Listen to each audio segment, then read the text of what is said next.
Why po? The determination of form and substance are preliminary procedure, no? It should not go beyond what is written in the impeachment complaint. Pag sinabi nating sufficiency in form, it merely pertains to the formalities such as verification, notarization, and endorsement. That's it. Pag sinabi naman nating substance, the recital of facts as contained in the complaint should constitute the offense, which is the ground for impeachment, no? But in both cases, we are supposed to confine ourselves to what appears in the impeachment complaint. We are not supposed to go beyond. It is only after both complaints pass the standard of form and substance that we will begin to issue notice for the filing of answer by the respondent, and with the submission of all the responsive pleadings along with the evidence, dun pa lang tayo magkakaroon ng hearing where we will be listening to the testimony of the witnesses, and that time we can go beyond the impeachment complaint. But again, for the purpose of form and substance, we're supposed to determine only on what appears on the impeachment complaint. Bilang paglilinaw po para sa ating mga kababayang Pilipino, no? Ang atin pong tinapos ngayong araw na ito, kung tawagin namin under the rules, is sufficiency in form. Ibig sabihin, dapat ang impeachment complaint signed ng complainant, verified based on personal knowledge and authentic records, may endorsement, resolution of endorsement ng member of the House, and with all these considerations, pinagtibay po ng boto ng mga miyembro ng Justice Committee na ang De Jesus complaint ay sufficient in form, at ganun din ang Masa et al. Complaint ay sufficient din in form, no? Bukas po, tatalakayin naman ang sufficiency in substance. Pag sinabi po nating substance, dapat yun pong mga isinulat nila doon na pagkakamali ng impeachable official, they must constitute the offense, which is the ground for impeachment. The recital of facts must constitute the offense determinative of the jurisdiction of the Justice Committee. Hindi po sapat na nakasaad doon yung mga pagkakamali. Ang tanong, ito bang pagkakamaling ito ho ba ay impeachable offense?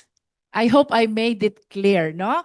At kagaya po ng nangyari kanina, bukas, pagkatapos pong talakayin ang sufficiency in substance, ang offense ba ay impeachable offense? Sapat ba ito para mag-constitute ng ground for impeachment? Boboto pong muli ang mga miyembro ng Justice Committee kung ang De Jesus complaint ay sufficient in substance at kung ang Masa et al. Complaint ay sufficient in substance. Again, kagaya po ng sinabi namin kanina, ito po'y preliminary matters of the entire proceeding of impeachment, and in determining form and substance, we are supposed to confine. Ang tututukan lang po namin ay kung ano ang nakasulat at nakikita namin sa impeachment complaint. We are not supposed to go beyond. Bawal pa po kaming makinig ng mga ebidensya to prove the allegations in the complaint. That will happen after these complaints pass the standards of form and substance. Sandali po for the guidance ng ating mga sumusubaybay sa atin, no? Mayroon pong 5 steps ang proceeding sa Justice Committee. 1, determination of sufficiency in form. Natapos na po yan ngayon. Bukas, uumpisahan po ang sufficiency in substance, no? On the assumption that the complaints will be declared both sufficient in form and substance, pupunta po tayo sa step 3. Bibigyan na ng notice ng Justice Committee ang respondent to file an answer. And even the complainants and the witnesses will be asked to submit their respective pleadings as well as evidences. Kung may mga affidavits and counter affidavits, dapat po panumpaan before the Justice Committee, no? Kapag kumpleto na po ito, kung tawagin po namin to responsive pleadings, kapag kumpleto na yan, we will determine if there is sufficient basis that supports the impeachment complaint. Now, if the answer is yes, we proceed to step 4. Yung step 4 po, ito na po yung hearing proper. Papa-attendin na po natin ang complainant, iimbitahan ang complainant, ang witnesses, and even the respondent. Again, as to your question, paano kung hindi dumating yung respondent? It is his prerogative. Yun pong presence during the hearing, it's part of due process. Kung hindi siya darating, it only means that he is waiving his right to be present during the hearing. After the hearing proper, we proceed to step 5. That is the last step. We determine whether or not there is probable cause that supports the impeachment complaint. Whatever is the decision of the Justice Committee on the existence of probable cause, dapat po isulat namin yan sa committee report. And the committee report will be forwarded to the plenary for the approval of at least 1/3 of all the members of the House. If it will be approved by at least 1/3, that should be transmitted to the Senate for trial. Thank you. Ma'am, yung question on the signatures of the complainants and the alleged lack of notarization, can that be used by the impeachable official to question the impeachment proceedings before the Supreme Court? If I may, Madam Chair, just to answer that question, the committee voted already, and it voted that the form is complete. So legally speaking, if we look at the document, all the legal requirements are complete, as said by the chair earlier. It was merely a I guess a placement issue that we saw earlier. But in terms of the contents, nandun po yung verification at nandun din po yung notarization. So kompleto naman po yung requirements. And since the committee voted, I believe for that it was 45 members voted that the form was complete. Then based on the Committee on Justice, it is complete.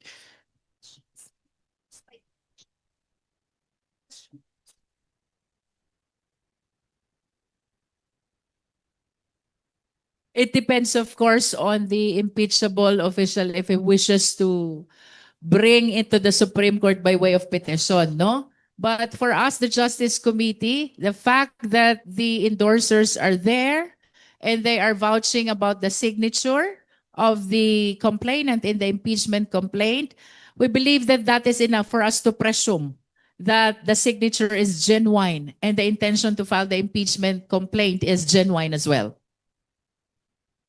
Hello, ma'am. Good afternoon. Dwight here from Rappler. Ma'am, will the complaint will the complaint still be consolidated? Because last week you said that it will be the first step in the process. Saan na po siya mag-occur in the proceedings of the Justice Committee? By consolidation, which I mentioned in my prior interviews, I am pertaining to taking up together. I am pertaining to transmittal of both complaints, no? So right now, it is considered as consolidated already because as you can see, we are taking up both complaints in one proceeding. But as to the physical consolidation of the grounds, the causes of action, the offenses, I believe that this will happen along with our determination of the existence of probable cause in line with the preparation of the articles of impeachment. So after po ba ng determination of sufficiency in substance or during the hearings, tama po ba? Or The physical consolidation of the causes of action, including the offenses, basis of impeachment, the grounds, should happen in line with the preparation of the articles of impeachment, and that should be when there is determination already of the probable cause. We will do it the same way we did in the determination of sufficiency in form. So we will be requesting the manifestation of the endorsers with respect to their position as to sufficiency in substance. That will be the Jesus impeachment complaint first, and then we will be eliciting the comments and manifestations of the members of the Justice Committee. Thereafter, we will vote. And then after that, we will proceed to the determination of sufficiency in substance of Masa et al. Complaint.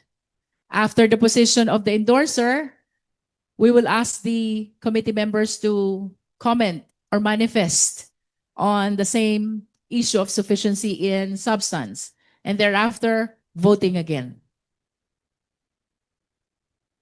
We will be doing it by complaint, not by article. That will depend on the judgment of the individual members, because as you can see, the sufficiency of form and substance are being voted upon by the individual members of the Justice Committee.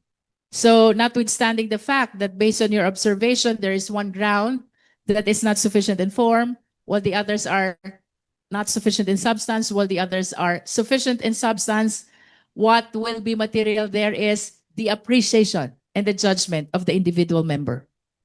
No. We will be asking them to deliver one position on the sufficiency of substance. And then after their manifestation, we will ask the Kongs to make their comment. So it will depend on the Kong on what will be the subject matter of their respective comments and manifestation.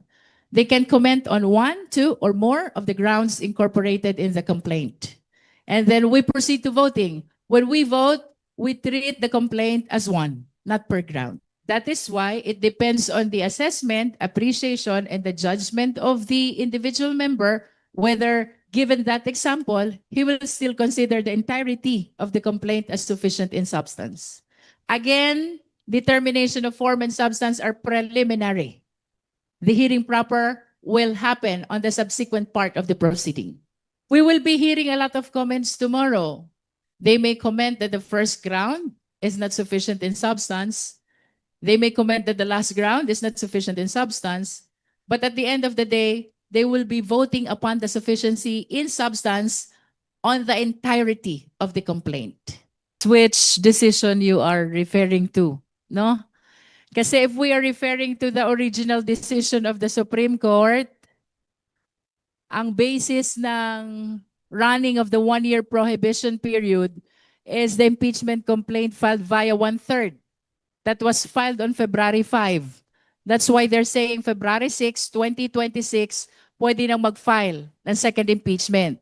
However, if you are referring to the resolution recently issued by the Supreme Court, they were saying that the first impeachment complaint that was December 2, 2024, because of inaction of the House, was deemed initiated when the period of 10 session days lapsed. That was January 14 of 2025.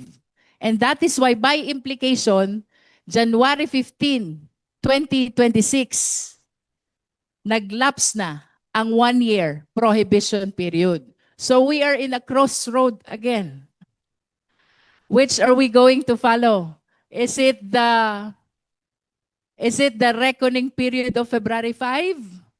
Or is it the reckoning period of December 2? No? I hope that this can be clarified by the Honorable Supreme Court. I'll add to what the chairperson said lang, no, na totoo that there's confusion as to kailan nga dapat mag-end yung one-year bar. But it all starts with the definition of the session day kasi kahit yung Korte Suprema po nalito on their decision in July, tama yung session day. It was filed timely. Yung kahit yung 1/3 na pinirmahan ng mga members of Congress. But sa resolution naman on January, bumaliktad sila. Without necessarily admitting na mali sila, they just said na ang session day is a calendar day, thereby making the reckoning date earlier than February 5. But hindi naman nila sinabi kung exactly anong day. Hindi din nila binigyan ng computation. So again, that might be another cause or source of confusion, no? That may lead again to another petition before the Supreme Court, no? By other parties who may have an interest in the case. I think what is relevant at this point would be when the referral to the House Committee on Justice will be.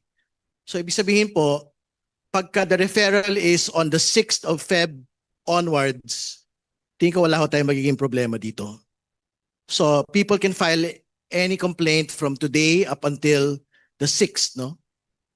Pero we will not be in a constitutional question if the referral of the plenary to the House Committee on Justice will be on the 6th of Feb moving forward. So I think yun po yung safe period to do the referral. Kasi yung pong actual referral to the House Committee on Justice is when we reckon yung pong initiation po ng impeachment proceedings within a period of 1 year. So, sir, you just said, taking off from your response, kung safe yung Feb 6 referral as reckoning date for initiation, kasi one initiation lang per year. So, wala nang possibility na ma-initiate yung impeachment against the Vice President using the one-third of the House. Yung katulad nung ginawa niyo last year. Hindi na po yun yung magiging mode. Hindi, pwede pa rin ho. Pwede pa rin ho yun. So, ibig sabihin, by the 6th of Feb, pagka ho nag-decision, for example, ang 1/3 ng plenaryo to do the express route, I think that can still proceed as it should, no? So, I think at this point naman, speaking today, wala pa naman pong full determination ang Kongreso kung we will do the House Committee on Justice route or we will do the 1/3 plenary route. No? Thank you, sir. Ang concern ko lang is baka there might be again maling impressions eh. Kasi if you notice, yung kay impeachment ni President Marcos was immediately referred and included in the order of business. So if there will be a delay in the referral or the endorsement of this new complaints, baka naman sabihin nila iba ang treatment because it's the Vice President. So that's really an issue again, no? Sorry, just to recap and bring it back to kung anong pinag-uusapan natin today. I just want to make it clear para sa mga kababayan natin. Ang nabotahan po natin kanina was about the form. Mahaba pa to, marami pa tayong gagawin, lalo na dito sa substance at if we see fit beyond substance. But currently, what we are discussing, what we voted and what we verified was only the form. Gusto ko maging klaro po yan para sa mga kababayan natin kasi baka isipin nila na we already approved the impeachment. Hindi po yan. Form pa lang yung pinag-uusapan natin dito. So I want to just bring us back to kung ano yung pinag-uusapan natin kanina. I'll add to that lang, Brian. No?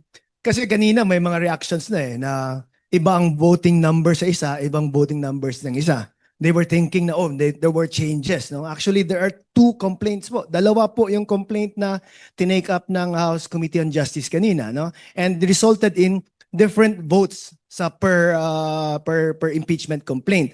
Ang pag-approve nila on the form of that complaint. I just want to clarify it kasi may mga misconceptions na na bakit change or something like that. Now, dalawa po yung complaints na binotohan ng Committee on Justice. And it ended up with 2 different results or outcomes sa pagboto ng mga members ng House Committee on Justice.